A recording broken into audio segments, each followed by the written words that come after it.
चलिए, ज्यादा इंपॉर्टेंट चीजें हो गई भाई साहब। बढ़िया निफ्टी बैंक पे चर्चा, बढ़िया बिग स्टॉक्स, बढ़िया आज के हॉट पिक्स जो हैं सब चर्चा में आ गए। हर्षदा के पास जाऊं, आज के इंपॉर्टेंट स्टॉक्स की न्यूज का डिस्कशन शुरू करूं उससे पहले आपको थोड़ा सा भ्रमण करा देता हूं। ये आया गुजरात के गिर से, आपको विजुअल्स आपकी स्क्रीन पे नजर आएंगे। दिखाएंगे नहीं डायरेक्टर साहब? दिखाइए यार। ये देखिए, ये जो विजुअल्स हैं ये सौजन्य से आए हैं बहेती साहब के। समझ गया था मैं। और इस प्लेट को फ्लिप करके दूसरा दिखाइएगा। यहां तक तो अच्छा लग रहा था।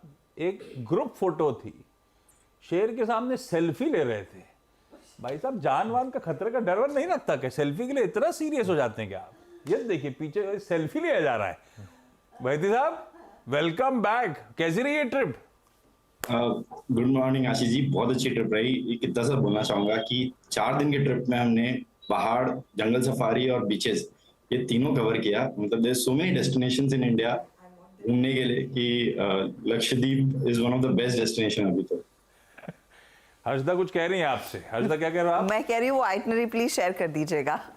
जी भाई साहब, वो आइटनरी शेयर कर दीजिएगा प्लीज। और जो आपने बात करी हो ओनर से डिस्काउंट के साथ जरा अपडेट शेयर करिएगा। वैसे इसमें मैं एक चीज़ जोड़ देता हूँ। हाँ। एक चीज़ मैं इसमें जोड़ रहा हूँ। बिल्कुल 100% वैसे आशीष जी ने सही बात कही है कि इंडिया में बहुत कुछ है देखने के लिए। हाँ। ठीक है, तो आपको ज़रूरत नहीं है बाहर जाने की, लेकिन जो बाहर जा रहा है ना उसको ट्रोल करने की भी ज़रूरत नहीं है। हाँ। मतलब थोड़ा सा ना क्या होता है ना, हम ना नेशनलिज्म को ना कई बार एकदम अलग एक्सट्रीम में ले जाते हैं। अभी वो जो मालदीव जा रहा है उसको बोल रहे हैं कि अब लक्षद्वीप क्यों नहीं जा रहे? अरे भाई ठीक है, लक्षद्वीप अच्छी जगह है, जाना चाहिए, लेकिन अगर कोई मालदीव जा रहा है इसका मतलब ये नहीं है कि वो अपने देश से प्यार नहीं करता। प्लीज़ ये सब चीज़ें जो है ना, थोड़ा सा इनसे ऊपर उठने की ज़रूरत है। ठीक है, मतलब आपको मैं कह रहा हूँ, मैं जैसे फॉर एग्जांपल कश्मीर गया था, मुझे लगता है कि यूरोप जाने की ज़रूरत नहीं है, मैं तो कश्मीर ही जाऊँगा, ये मेरा व्यू है। लेकिन मेरा एक दोस्त है, उसको स्विट्जरलैंड जाने का मन करता है, वो स्विट्जरलैंड जाता है। अब उसको मैं ये नहीं कह सकता कि तू कश्मीर क्यों नहीं जा रहा है, मैं उसको ट्रोल नहीं कर सकता इस चीज़ के लिए। ठीक है ना? अब मतलब ये मतलब जो है ना, थोड़ा सा हम कई बार ना इस चीज़ों को एक्सट्रीम में ले जाते हैं। ये और पैमाने होते हैं नेशनलिज्म के, और पैमाने होते हैं ये चीज़ों के नापने के। ये पैमाना नहीं होता कि आप मतलब कहीं और जा रहे हैं नहीं जा रहे हैं। सबकी अपनी अपनी चॉइस है, उस चॉइस को रिस्पेक्ट करिए। लेकिन 100% इंडिया में सब कुछ है। अगर आपको बीच डेस्टिनेशन चाहिए, पहाड़ चाहिए, आपको जो चाहिए सब मिल जाएगा इंडिया में। लेकिन फिर भी अगर कोई बाहर जाना चाहता है तो वो उसकी मर्जी। बहुत कुछ है इंडिया में एक्सप्लोर करने के लिए। पहाड़ चाहिए, पानी चाहिए, अच्छा वेदर चाहिए, साफ सराउंडिंग चाहिए। भोपाल भी चले जाइए। आज के पास जा रहा हूं आज के सारे इंपॉर्टेंट स्टॉक्स न्यूज के लिए। भाई सबसे पहले क्वार्टरली अपडेट्स और टाइटन के साथ शुरुआत करी जाए। आज क्या अपडेट है? टाइटन के केस में आशीष देखिएगा, ईयर ऑन ईयर बहुत ही बढ़िया परफॉर्मेंस देखने को मिला है। डबल डिजिट ग्रोथ कंपनी ने बरकरार रखी है। टोटल जो बिजनेस है वो करीब 22% ग्रो होकर आया, और ज्वेलरी बिजनेस पर अगर आप ध्यान देंगे तो वहां पर 23% तक का इजाफा देखने को मिला है। और ये लगातार दरअसल चौथा क्वार्टर रहेगा जहां पर कंपनी के ज्वेलरी बिजनेस में डबल डिजिट ग्रोथ और 20% प्लस ग्रोथ दरअसल वो हासिल करते हुए दिखाई दे रहे हैं। वो नंबर्स आपकी स्क्रीन पर आ जाएंगे। अब ये कुल स्टोर की संख्या है, लेकिन ज्वेलरी बिजनेस, आई केयर बिजनेस, इसमें किस तरह का इजाफा रहा है? आई केयर इनफैक्ट एक डिसअपॉइंटमेंट रहा है, लेकिन ज्वेलरी है जो लगातार 4 क्वार्टर में 23% से ज्यादा की ग्रोथ दिखा रहा है। इनके वॉच एंड वेरेबल सेगमेंट में भी 20% तक की ग्रोथ दर्ज हुई है। आई केयर बिजनेस थोड़ा सा डाउनर है, सिर्फ 3% तक का ही इजाफा दिखा पाया, लेकिन इनका आप देखिए कैरेट लेन से कारोबार कितना बढ़ रहा है। 31% तक की ग्रोथ वहां पर देखने को मिल रही है। तनेरा ने करीब करीब 60-61% तक का इजाफा दिखाया। इनके ओवरऑल इमर्जिंग बिजनेस में भी डबल डिजिट ग्रोथ दर्ज हो रही है। अब वो फिगर्स आपके लिए आएंगे कि ब्रोकरेजेस इस पर क्या कह रहे हैं। HSBC बुलिश है, बाय कॉल दे रहा है, 4200 का टारगेट है। सिट्रीली ने कहा है कि वो न्यूट्रल रहेंगे, 3650 का target. Morgan Stanley equal weight है, 3190 का टारगेट इनका आया है। स्टॉक अच्छी खासी ऊंचाइयों पर है, 3700 पर पिछले सत्र का क्लोज, और ये नियरली अपने लाइफ हाइस के आसपास कारोबार कर रहा है। लेकिन एक क्वार्टरली अपडेट इनफैक्ट मजबूत है, स्पेशली जिस तरह का बेस टाइटन का है उसके सामने तो काफी स्ट्रॉन्ग नंबर्स है। 3700 पे चल रहा है टाइटन, तो 2 ब्रोकरेजेस नीचे और एक एग्रेसिव बाय साइड का टारगेट लेती हुई। खैर, सचिन चार्ट देखिएगा टाइटन का। डोमेस्टिक ग्रोथ Q3 में 21% पे, Q2 में 20% थी, तो 20 से 21% हुई। पर ये क्वार्टर था जब वो फेस्टिव डिमांड, जब मैरिज सीजन की डिमांड किक इन होनी थी। अब कितना Q2 में ऑलरेडी डाइजेस्ट हो गया था, जब मैनेजमेंट से बातचीत होगी तब समझ में आएगा दरअसल मूड मॉल है कैसा। लेकिन टाइटन चार्ट्स पे कैसा play Sachin? Ashish ji, charts price action तो काफी शानदार ही है। इनफैक्ट लगातार ये एक higher top higher bottom sequence अच्छी तरह मेंटेन करा है। प्लस अगर हम वीकली डेटा देखें तो लगभग यहाँ पर 9 हफ्तों से अपने 5 वीक एक्सपोनेंशियल मूविंग एवरेज को इसने काफी अच्छी तरह सपोर्ट दिया है, रिस्पेक्ट दिया है। एंड 3640 का लेवल जब तक आई थिंक क्लोजिंग बेसिस पे ब्रीच नहीं होता, आई थिंक तब तक ये सीक्वेंस बरकरार ही रहनी चाहिए। इमीडिएट बेसिस पे जरूर यहाँ पर 3700 3740 के आसपास के थोड़े से हर्डल्स है, बट मुझे लग रहा है जल्द ही ये पर्टिकुलर लेवल से भी एक अच्छा ब्रेकआउट हो जाना चाहिए। एंड लगभग 3900 4000 तक की रैली यहाँ पर बिल्टअप होनी चाहिए। तो अगर डिक्लाइंस होते भी है तो मुझे लग रहा है वो अच्छी अपॉर्चुनिटी होगी। जिस तरीके से स्ट्रक्चर है 3610 के स्टॉप लॉस के साथ ऑन एवरी डिक्लाइन यहाँ पर खरीदारी करने की सलाह होगी 3900 4000 के लक्ष्य के लिए। ओके, टाइटन ये पहला इंटरेस्टिंग क्वार्टर अपडेट था। सचिन की रणनीति चार्ट्स पे तो स्ट्रेंथ नजर आती है, गिरावट में खरीदारी करने का मन बनाइए। दूसरा इंपॉर्टेंट अपडेट इसी ग्रुप से आया था, वो है दिग्गज metal company Tata steel related. Harshada कैसे लगे अपडेट? टाटा स्टील के केस में भी आशीष थर्ड क्वार्टर के नंबर्स में इंप्रूवमेंट है, स्पेशली अगर आप ग्लोबल के सामने डोमेस्टिक प्रदर्शन देखेंगे तो वहां पर वृद्धि देखने को मिली है। घरेलू प्रोडक्शन वॉल्यूम में करीब 6.4% तक का इजाफा देखा जा रहा है। इसमें एक बड़ी चीज है कि ऑटोमोटिव बिजनेस से ज्यादा डिमांड देखने को मिली और वो साइन काफी ज्यादा पॉजिटिव है। बाकी आंकड़ों पर अगर आप ध्यान दें, एक स्लो डाउन जरूर है। नेदरलैंड्स में प्रोडक्शन करीब 23% घटता हुआ दिखाई दिया है। साथ ही साथ अगर आप यूके का कारोबार देखें, वहां पर वॉल्यूम करीब 1.5% बढ़कर ही आया है, हल्का सा ही इजाफा देखने को मिला है। लेकिन आप देखिएगा डिलीवरी क्या हो रही है, तो डिलीवरी वॉल्यूम्स भी अगर आप ध्यान दें, घरेलू आंकड़े करीब 3% बढ़कर आए हैं 4.88 MT के आसपास। नेदरलैंड्स और ऑफ कोर्स यूके के बिजनेस में वो ड्रैग डाउन देखने को मिला, क्योंकि ये एरियाज है जहां पर कुछ समय लगेगा, कंपनी का मैनेजमेंट लगातार कह रहा था। लेकिन इन नंबर्स में आप देखिएगा जो डिलीवरी वॉल्यूम्स है स्पेशली ऑटोमोटिव साइड पर, वो काफी ज्यादा बेहतर है और उस पर शायद बाजार की ज्यादा नजर रहेगी। Okay, Tata steel India delivery volumes 4.88 million turns. ये किसी भी बेस्ट एवर Q3 सेल्स आई है। तो डोमेस्टिक डिमांड तो बढ़िया है, बाकी आंकड़े ठीक हैं अपनी जगह। टाटा स्टील चार्ट्स पे कैसा पोजीशन्ड? मानस एक बार स्टडी करके बताइए कैसा लग रहा है टाटा स्टील।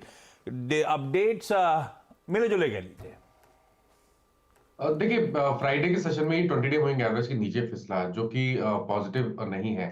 मेरा समझना है कि अगर आपको खरीदारी करनी है तो अब आपको इंतजार करना है 137 रुपए के लेवल्स को ब्रीच करने का। अगर 137 रुपए के ऊपर आए तभी यहाँ पर खरीदारी करिए, अदरवाइज आई थिंक यहाँ पर शॉर्ट टर्म ट्रेडिंग के लिए अपॉर्चुनिटी नहीं दिखती है।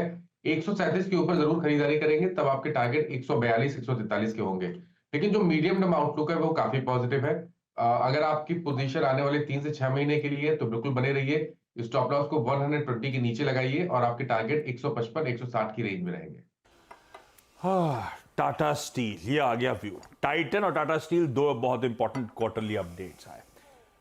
अच्छा, Q3 के नंबर्स इंपॉर्टेंट हैं क्योंकि वैल्यूएशंस कितने जस्टिफाई कर पाता है इंडिया इंक इस समय भारतीय बाजारों के, तो मिले जुले इस बार है। Q2 तक तो सारे क्वार्टरली अपडेट बड़े अच्छे लग रहे थे, इस बार मिक्स्ड है। अभी और अपडेट्स आएंगे हर्षदा की तरफ से। हमने कंजम्पशन के फ्रंट पे टाइटन तो डिस्कस कर लिया, लेकिन Godrej consumer, Marico, Adani Wilmer, even आज सुबह तड़के नायका के अपडेट्स आते हुए। सतपति साहब, ये जो चारों नाम है हर्षदा जो अपडेट शेयर करेंगे इनके चार्ट स्कैन करके रखिएगा, कहीं कोई ट्रेड का मौका होगा तो बताइएगा। हर्षदा, ये अपडेट्स कैसे लगते हैं? गोदरेज कंज्यूमर के अपडेट में स्ट्रेंथ है आशीष। कंपनी कह रही है कि ऑपरेटिंग एनवायरनमेंट सिमिलर है, Q2 के आसपास का ही बना हुआ है।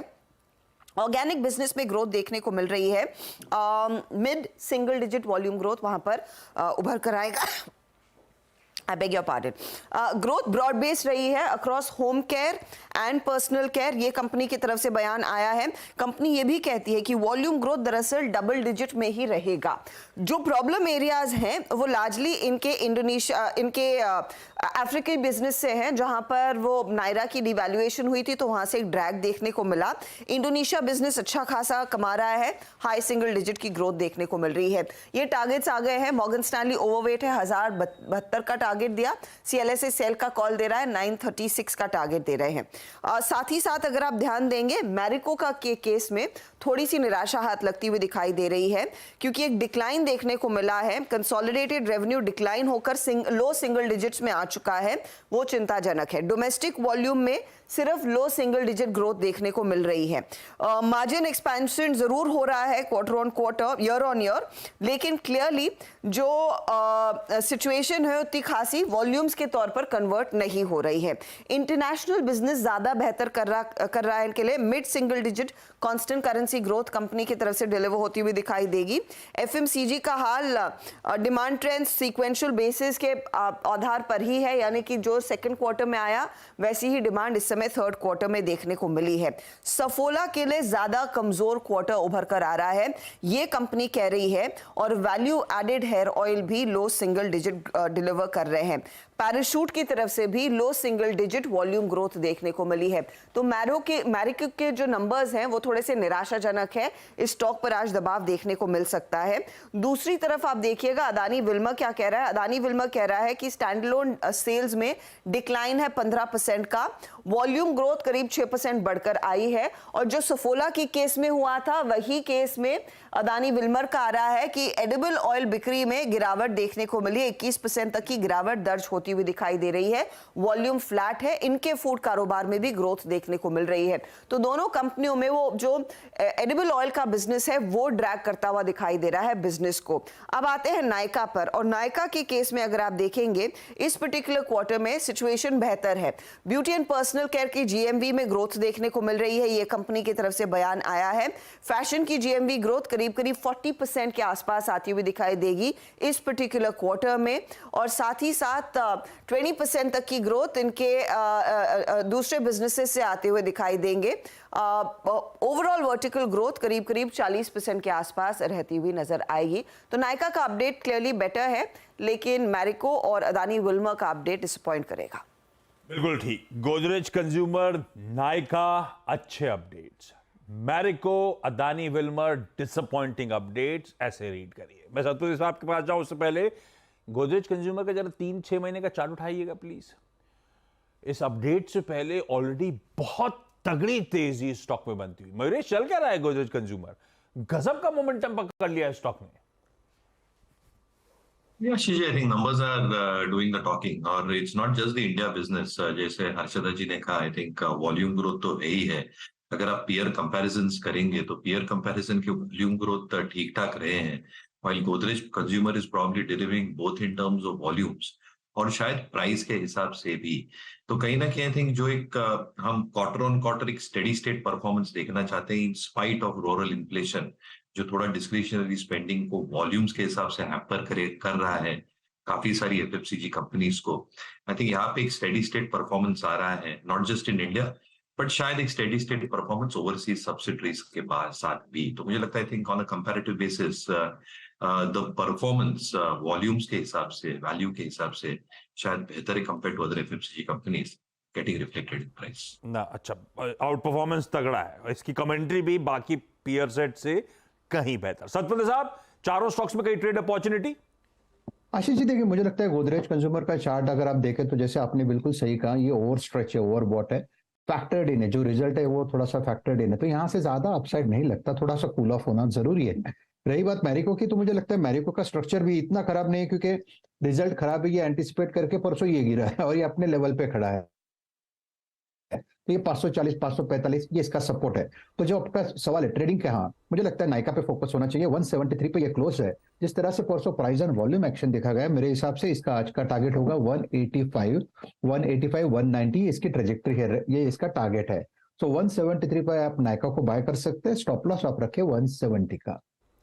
FSN ई-कॉमर्स वेंचर्स यानी कि नायका पसंद आ रहा है, इसमें आप खरीदारी कर सकते हो। हर्षदा ने मेंशन भी करा था, इसके अपडेट दरअसल अच्छे हैं, गोदरेज कंज्यूमर के अच्छे हैं, लेकिन शायद भाव में ऑलरेडी सब कुछ फैक्टर्ड इन, तो उसको अवॉइड करेंगे। कविता जी, दो सरकारी बैंक्स जरा आप चार्ट रेडी रखिएगा, बैंक ऑफ बड़ौदा और यूनियन बैंक। हर्षदा, इनके भी Q3 अपडेट्स कैसे हैं?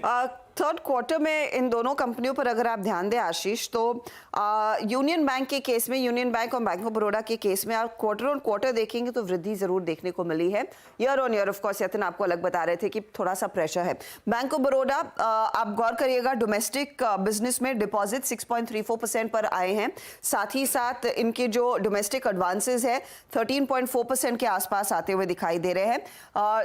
अगर आप रिटेल एडवांसेस देखें डोमेस्टिक फ्रंट पर, वो करीब 22% बढ़कर आए। ये ईयर ऑन ईयर नंबर है बैंक ऑफ बड़ौदा के केस में। Quarter on quarter bank of Baroda ने इतना ज्यादा परफॉर्म नहीं किया है जितना ईयर ऑन ईयर किया है। यूनियन बैंक के केस में आपको दिखाई देगा टोटल डिपॉजिट्स में 10% तक का इजाफा है ग्लोबल फ्रंट पर, लेकिन घरेलू डिपॉजिट्स करीब 8.54% पर आए हैं।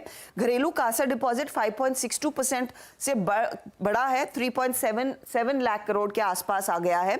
और साथ ही साथ आप ध्यान दीजिएगा डोमेस्टिक एडवांसेस जो 10.6% पर है।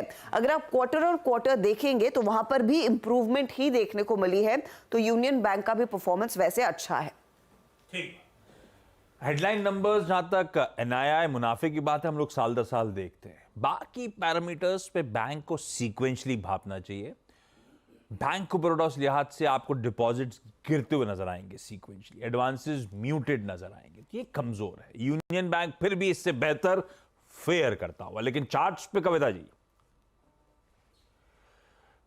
या आशीष जी, बात करते हैं पहले यूनियन बैंक की। यूनियन बैंक का chart setup as such lot of scope है काउंटर में, जो medium term to long term के लिए इस काउंटर को लिए हैं। अंटिल काउंटर 115 के लेवल्स के ऊपर है, मुझे लगता है यहाँ पर अपनी पोजीशन में बने रहना चाहिए। ट्रेडिंग के लिहाज से अगर किसी की पोजीशनिंग है तो 119 का स्टॉप लॉस मेंटेन करना चाहिए। न्यूज के चलते हो सकता है कि काउंटर कुछ प्रॉफिट बुकिंग दिखाए, but I think by on dips जो लोग नया लेना चाहते हैं वो अराउंड 119 115 के लेवल्स के आसपास इसे वापस रीगेन कर सकते हैं। एल्स बैंक ऑफ बड़ौदा 234 के लेवल पर कल अपने 10 EMA पर जाकर क्लोज हुआ है। इन केस मुझे लगता है डिप्स नीचे में 225 के लेवल को जब तक ये होल्ड किए हुए है तब तक अपने पोजीशन में बने रहना चाहिए। ओके, बता दें कि मनी कंट्रोल पर दिए गए विचार एक्सपर्ट्स के अपने निजी विचार होते हैं। वेबसाइट या मैनेजमेंट इसके लिए उत्तरदायी नहीं है। यूजर्स को मनी कंट्रोल की सलाह है कि कोई भी निवेश निर्णय लेने से पहले सर्टिफाइड एक्सपर्ट की सलाह लें।